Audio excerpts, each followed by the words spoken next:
Hello hi नमस्कार। आज आपण मानक बहुत सुंदर वीडियो आनी आज मो नुआ रोसई कर कारण घर को आसी बापा बापा आसी मुझे चिंगुड़ी चिंगुड़ी रे बनई दी गोटे रेसिपी। चिंगुड़ी को भल से मैरिनेट कर देती आए रोसई मु मसला भलसे कषी तापर चिंगुड़ी आए मो इनग्रेडिएंट्स रे मेन इनग्रेडिएंट्स अच्छे पालंग पालंग साग को मु पूरा चिंगुड़ी को भल से रांधि देछि। लास्ट रे पकईदेली पालंग साग रे आउ एबे देखिबा कौन होउची।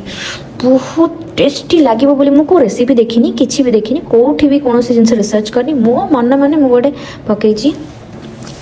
तापर सब बड़ कष्ट ए नखरे आउ अटा चकटा भगवान पुणी बापा कहते मो भल से करू पूरी जमती भल से रुटीटा फुल मोर रुटी बापरे देखु हो कि कष्ट रुटी बनई मु। हाँ देखा कौन हो जा हो गोटे एत बनैली गोटे हो गला फुलीगला बाबांकर व्यू देखा